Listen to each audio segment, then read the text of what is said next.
সকলকে স্বাগতম জানাচ্ছি কুকিং ব্লগের আরেকটি রেসিপিতে মিষ্টি কুমড়ো দিয়ে চিংড়ি শুটকি রান্নার রেসিপিটি সম্পূর্ণ দেখার অনুরোধ রইল। তো চলুন দেরি না করে রেসিপিটি শুরু করা যাক। চুলাটি অন করে একটি পাত্র বসিয়ে দিয়ে দিয়েছি পরিমাণ মতো তেল, পরিমাণ মতো পেঁয়াজ রসুন বাটা। নাড়াচাড়া করে পেঁয়াজ রসুনটা খানিকটা ভেজে নেব।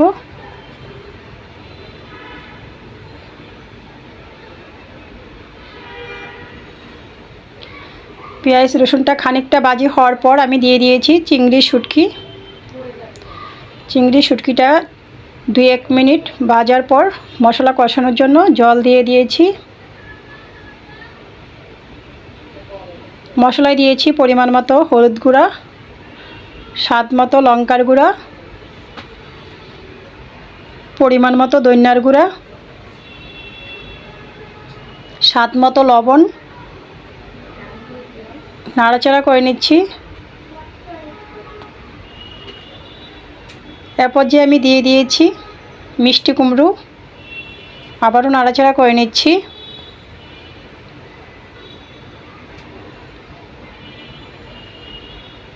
ঢাকনা দিয়ে দিয়েছি, ফিরে আসছি মিনিট 2-1 পর। ঢাকনা নামিয়ে আবারও নাড়াচাড়া করে নিচ্ছি।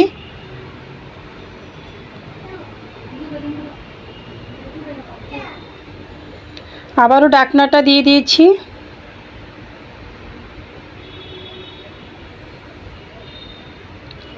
ফিরে আসছি মিনিট খানেক পর। ঢাকনা নামিয়ে দিয়ে দিয়েছি পরিমাণ মতো গ্রেভি।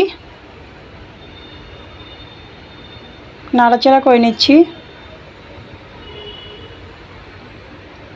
স্বাদ মতো কাঁচা লঙ্কা দিয়েছি। ঢাকনা দিয়ে দিয়েছি। ফিরে আসছি কয়েক মিনিট পর। ঢাকনা নামিয়ে নাড়াচাড়া করে নিচ্ছি।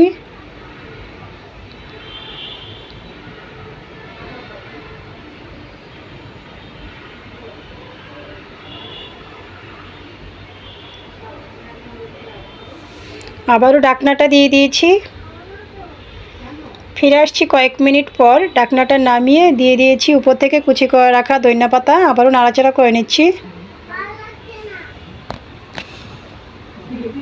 ঢাকনা দিয়ে মিনিট খানেক পর চুলার আঁচ বন্ধ করে দিয়েছি। তো রেডি হয়ে গিয়েছে আমার মিষ্টি কুমড়ো দিয়ে চিংড়ি শুটকি রান্নার রেসিপিটি ভালো লাগলে আমার ফেসবুক পেজটা ফলো, ইউটিউব চ্যানেলটা সাবস্ক্রাইব করবেন, সাথেই থাকবেন। সকলকে ধন্যবাদ।